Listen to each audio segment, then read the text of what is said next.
quisiera, como para empezar a hablar un poco de este tema y dada tu experiencia, tu experticia, que nos cuentes un poco cuál es el marco de surgimiento en lo que es el derecho internacional de este tema de la Convención Internacional sobre Armas Químicas. Sí, bueno, primero es un gusto estar aquí en la Universidad Nacional del Litoral, que tanto nos ayuda en las actividades que implementa la Autoridad Nacional para la Convención. Justamente la Convención contra las Armas Químicas surge 15 años atrás, originado por una decisión de la comunidad internacional de prevenir el uso de las armas químicas, como a lo largo de la historia de la humanidad se fueron dando. Las armas químicas ya tuvieron, diríamos, su comienzo casi en la prehistoria, cuando se utilizan, diríamos, ciertos venenos en las puntas de las lanzas y las flechas, y luego fueron evolucionando con los griegos, los romanos en la Edad Media, y finalmente el auge nefasto de estas armas químicas se da en la Primera Guerra Mundial, con millones de muertos justamente por los gases asfixiantes, el gas mostaza, que es el más famoso en esta categoría de armas de destrucción en masa. En la Segunda Guerra Mundial no fueron utilizadas, pero sí el régimen nazi los utiliza en los campos de concentraciones, justamente el gas, el G, el tabún y el sarín, que los utilizan en los campos de concentración, en las cámaras de gases, para matar, diríamos, a sus prisioneros. Otros ejemplos del uso de armas químicas fue, por ejemplo, en el caso de Vietnam, con el agente naranja, el agente desfoliante, que Estados Unidos lo utiliza en el territorio de Vietnam, no solamente para destruir a la foresta y la vegetación de Vietnam del Norte, pero que trajo consecuencias nefastas hacia la población, con malformaciones de los niños que nacieron en forma posterior. En el conflicto entre Irán e Irak en 1981-1988, el gobierno de Irak utiliza las armas químicas desde un punto de vista militar, justamente para poder, digamos, detener las oleadas digamos, de soldados iraníes que estaban atacando sus posiciones, y bueno, con consecuencias, digamos, de miles de muertos en las filas de tropas iraníes. Irak también utiliza armas químicas contra su propia población, la minoría kurda en el norte de Irak en 1988, principalmente en la ciudad de Halabja, donde hay creo que 5.000 muertos, principalmente mujeres y niños, y son esas fotos desgarradoras de madres y niños muertos por los gases asfixiantes y neurotóxicos, que empiezan a recorrer el mundo en los medios de prensa y llaman, diríamos, a la conciencia de la comunidad internacional, y en base a ello se comienzan las negociaciones en el seno de Naciones Unidas para prohibir todo este uso de armas químicas. Y es así que terminamos con la negociación en Ginebra de la Convención para la prohibición y la destrucción de las armas químicas,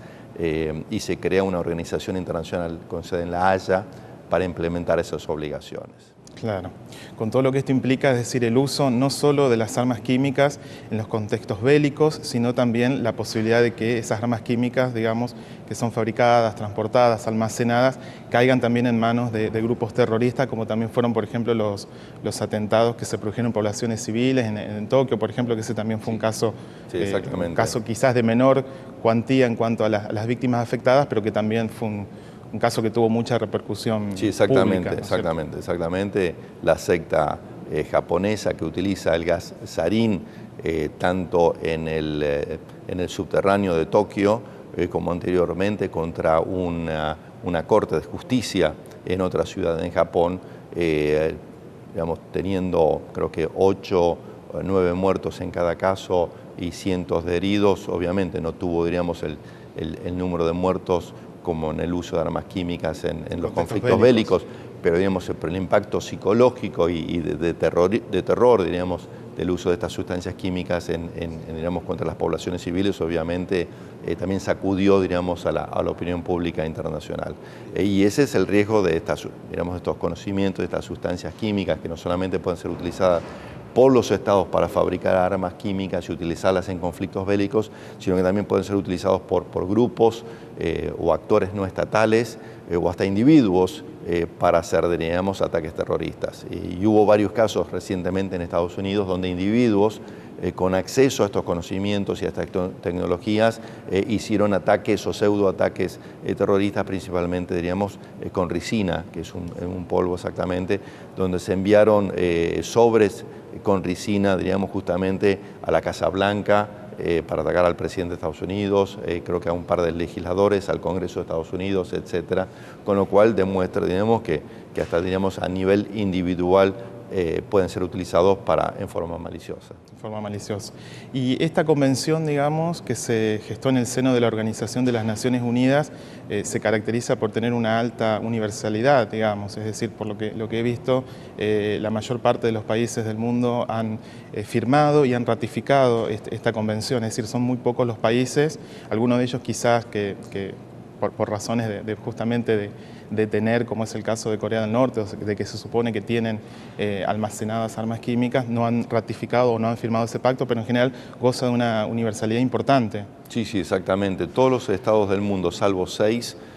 han firmado y ratificado la convención, con lo cual establece esta convención como el tratado internacional de desarme, no proliferación, con mayor aceptación o universalidad en el mundo. Y eso además entonces implica que no solamente tenemos la norma escrita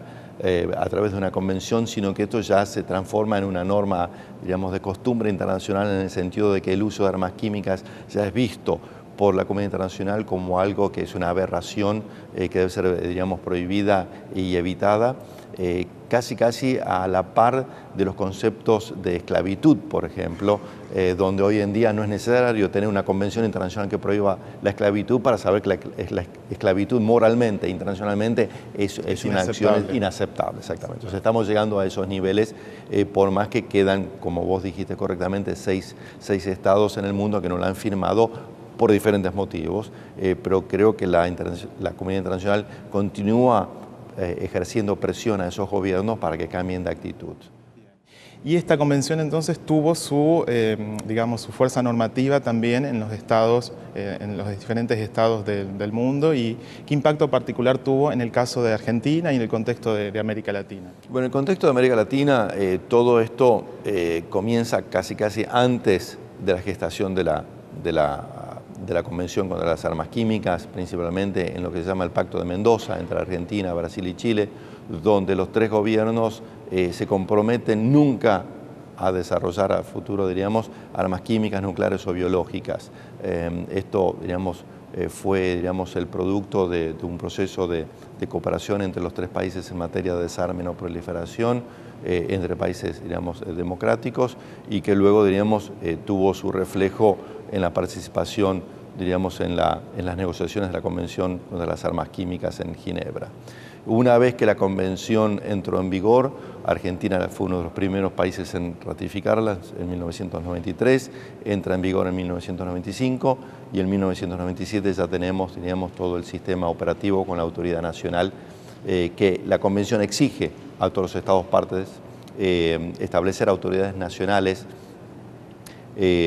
responsables de implementar en el territorio de cada uno de esos países las obligaciones de no producir, almacenar, transferir o utilizar armas químicas. Bien, bien. Entonces esas leyes nacionales argentinas crean justamente esta autoridad nacional para la ejecución, digamos, de la Convención de Armas Químicas. ¿Y cuáles son las actividades que se realizan desde esta autoridad nacional? Sí, justamente la Autoridad Nacional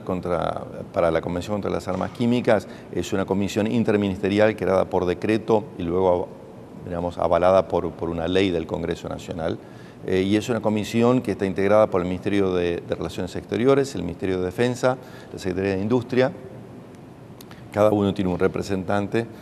y la Secretaría Ejecutiva siempre está a cargo de un funcionario de Cancillería, en este caso soy yo. Las obligaciones o responsabilidades principales son, digamos, velar el cumplimiento de las obligaciones de la Convención por parte de todas las empresas e individuos e instituciones que están, digamos, en el territorio argentino, controlar que todas esas, digamos, las actividades lícitas en el manejo de sustancias químicas tóxicas estén registradas en la Secretaría de Industria, y esa información es provista a Naciones Unidas, a la Organización para la Prohibición de Armas Químicas, las cuales luego son constatadas por parte de inspectores internacionales que vienen a nuestro país, así como van al resto de los países del mundo. Hacer las inspecciones en el territorio. Exactamente. Sí, un elemento importante, me parece, en la convención también es que de ninguna manera se opone a la utilización pacífica o a la utilización obviamente, de industrias donde se producen estos intermediarios, estos productos, obviamente para la industria química o para la producción, ¿no es cierto?, de diferentes productos, digamos. El foco está en poder justamente que eso esté regulado y evitar, ¿no es cierto?, posibilidades de que, bueno, que eso pueda caer en malas manos, podríamos decir, digamos. Sí, exactamente. Cuando se negocia la convención, se hace un balance entre las obligaciones de no producir, desarrollar armas químicas, pero también en digamos, el objetivo de promover el intercambio científico y tecnológico de estos conocimientos de las sustancias para el beneficio de la humanidad. Entonces son los dos elementos, los dos grandes pilares, digamos, que balancean a la convención, y un tercer pilar es el hecho, diríamos, de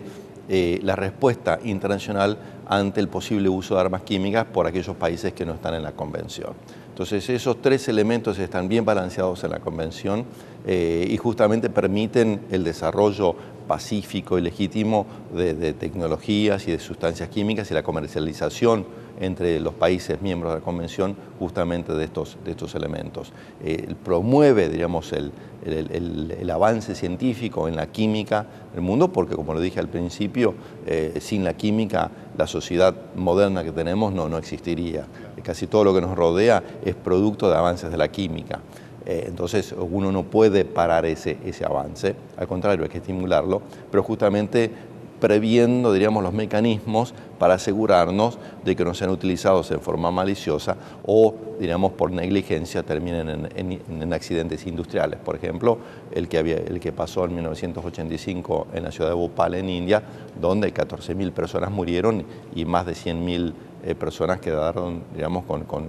digamos, afectadas de gravedad. Cuando uno ve un poco la historia de la ciencia reciente, podríamos decir, el paso del siglo XIX al siglo XX se da en un contexto del positivismo, en un contexto de mucho optimismo por la ciencia. Es decir, uno hace ese cambio de siglo pensando, bueno, tenemos ciencia, tenemos tecnología, y eso, ciencia más tecnología, es igual a desarrollo. Luego vino el siglo XX y el siglo XX fue justamente un escenario, digamos, que nos mostró lo contrario, es decir, nos mostró Hiroshima, nos mostró, por ejemplo, en el contexto de la Segunda Guerra Mundial, pero también nos muestra ahora Fukushima, por ejemplo, los accidentes nucleares que son importantes, digamos. Pero uno no puede desconocer la utilización positiva, la utilización pacífica de la medicina nuclear, por ejemplo. En el campo de la biología también uno puede ver, es decir, uno si ve los experimentos que realizaron los nazis en Auschwitz, bueno, queda pasmado frente a eso y muchas otras experimentaciones humanas que se hicieron en distintos contextos, en distintos años, pero también uno ve todos los avances que permite hoy la medicina, las biotecnologías, cómo soluciona muchos de los problemas. Y en el caso de la tecnología química también uno puede trazar un poco algunas líneas al respecto, es decir, uno ve que en 1907, por ejemplo, se sintetiza la primera sustancia química, el primer polímero verdaderamente sintético, completamente, que es la baquelita. Eso permitió el desarrollo después de muchos otros productos, pero fíjense, ahí pasa de 1907 a 1915, en el contexto de la Primera Guerra Mundial, ya la utilización de armas químicas. Es decir, siempre estamos entonces frente a, bueno, es decir, no podemos seguir creyendo en esta cuestión de considerar a la ciencia como valorativamente neutral, como axiológicamente neutral. Es decir, siempre está, ¿no es cierto?, condicionada, me parece, por otras cuestiones, por cuestiones políticas, por cuestiones económicas. Me gustaría saber su opinión al respecto. Sí, digamos, las discusiones sobre este tema son variadas y vastas. Recientemente he tenido un intercambio por mail con una profesora de química de la Universidad del Sur, donde, digamos, me retrucaba, digamos, el uso incorrecto, según ella,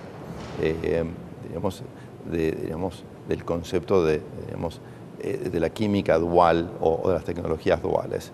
Según ella, epistemológicamente, diríamos, las ciencias y el conocimiento es neutro y, digamos, el ser humano o el científico o el político o el militar es el que termina utilizando esos conocimientos para el bien o para el mal de la sociedad. O sea que casi estaríamos hablando del uso dual de estas tecnologías o conocimientos, que los conocimientos en sí mismos no son duales, son fácticamente neutros o lo que son, y después el ser humano es el que las utiliza para un objetivo o el otro. O sea, no soy un experto en semántica, no soy un experto en epistemología, pero veo cierta lógica detrás de ese razonamiento, en el sentido de que tal vez, como decía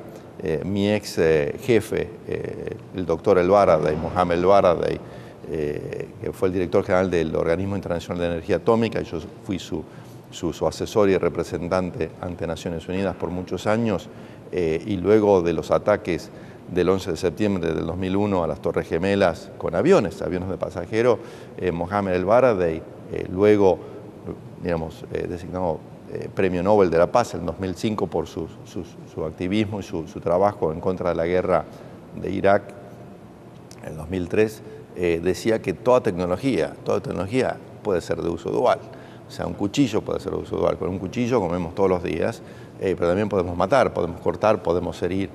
Un escarbadiente puede ser de uso dual. O sea, un niño puede sacarle un ojo a otro niño con un escarbadiente. Entonces, ni que hablar, digamos, de conocimientos mucho más sofisticados, de tecnologías mucho más agresivas, la nuclear principalmente, la biológica, la química, donde también, diríamos, las consecuencias negativas hacia el ser humano y el medio ambiente pueden ser catastróficas. Y esto lo hemos visto, digamos, en el transcurso de toda la historia del ser humano. O sea, siempre me acuerdo de haber sido chico y haber visto, digamos, la película Odisea del Espacio, 2001, y donde comienza, digamos, en la época de la prehistoria, donde un cavernícola, digamos, se le cae un hueso que había comido, digamos, de un elefante, y se da cuenta que pegándole en la cabeza a otro cavernícola lo desmayaba, entonces le daba poder. Entonces ese hueso, que no es, digamos, de uso dual, o, digamos, en sí mismo es un hueso, o sea, él había comido, y eso era la sobra, de un animal, se da cuenta que lo puede utilizar como un palo o una forma de agresión, y tal vez así comenzaron las flechas, comenzaron los arcos, etcétera, etcétera. Digamos, toda la parafernalia militar que tenemos hoy en día comenzó de una manera muy rudimentaria. Entonces esa tensión entre el uso, digamos, benéfico o malicioso de todo lo que nos rodea, digamos, ha estado con nosotros desde el inicio de nuestra historia y lo vamos a seguir teniendo. Claro, sí, es una tensión permanente. Igualmente, por lo menos mi postura, tampoco soy epistemólogo, ¿no es cierto?, pero me parece que hoy es muy difícil realmente pensar si uno piensa cómo se hace ciencia, cómo se financia la ciencia, qué proyectos se investigan, cuáles no. Me parece por ahí bastante difícil poder pensar en que la ciencia se conciba separada, aislada, esa visión del investigador en su laboratorio, separado del mundo, parece como bastante compleja, al menos de... No, obviamente con los avances que se están dando en las ciencias hoy en día, por ejemplo, en la biotecnología, en biología, diríamos,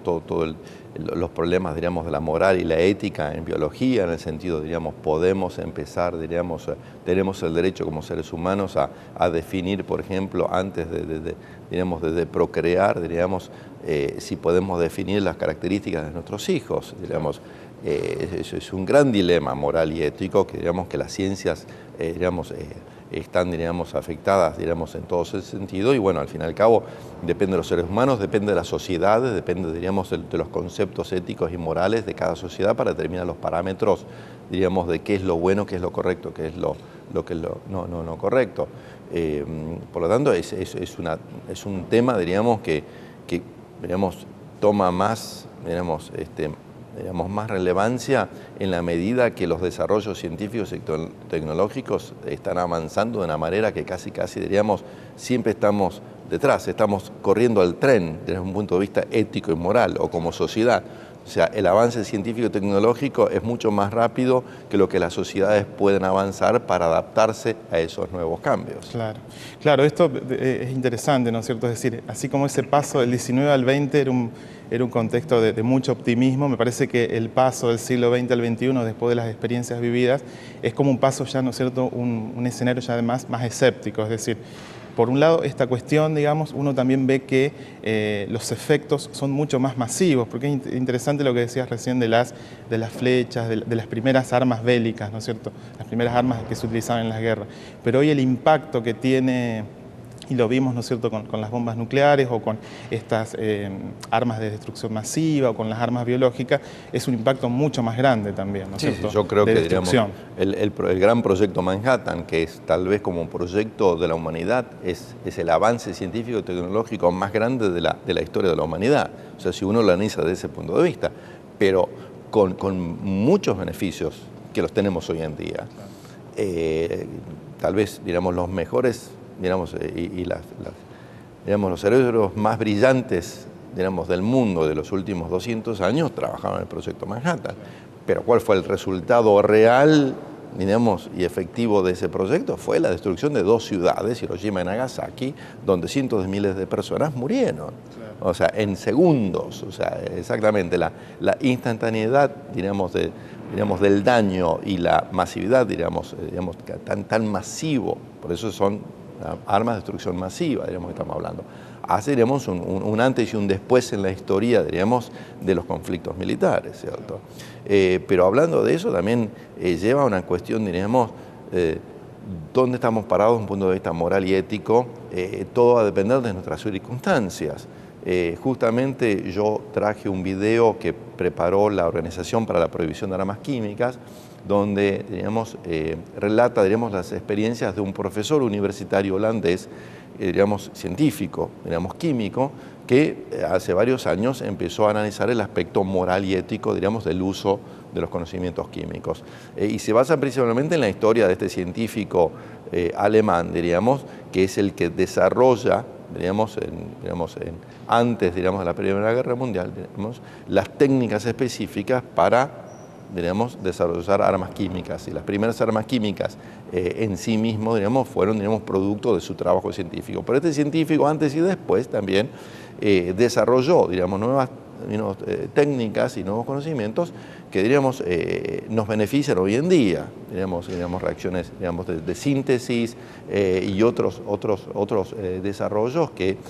son aplicados en agricultura y en otros campos. O sea, este genio, digamos, tuvo esas 2 aplicaciones. Y cuando le preguntaron luego de la Primera Guerra Mundial qué pensaba, diríamos, con el uso, diríamos, militar de sus desarrollos, él dijo que era un patriota y que obviamente le había apoyado, digamos, el desarrollo de armas químicas por más allá, diríamos, de las consecuencias que habían tenido. Pero esa tensión, diríamos, entre el uso correcto e incorrecto, diríamos, del conocimiento científico, llega al punto de que su propia esposa, que también era científica, estaba en contra de ese uso militar del conocimiento químico. Tienen grandes discusiones entre ellos y ella se termina suicidando. Ella no puede aceptar, digamos, que su esposo había ayudado a desarrollar armas químicas que terminaron matando a miles de personas en los campos en Ypres, en Bélgica y en otros lados. O sea, ella se suicida por eso. O sea, esa tensión, fíjense, en una pareja de científicos, donde uno cree que no importa, diríamos, el uso, digamos, estaba determinado por su patriotismo, por más que él era judío, alemán judío, en un país, digamos, que perseguía a los judíos, pero él, digamos, pone por sobre todo su patriotismo. Él era alemán y él pensaba que el bien de Alemania, digamos, le permitía, diríamos, a su país, a su gobierno, a sus autoridades y al mismo, digamos, desarrollar tecnologías, bueno, que tal vez otros consideraban, digamos, desde un punto de vista ético o moral, digamos, incorrecto, como su propia esposa.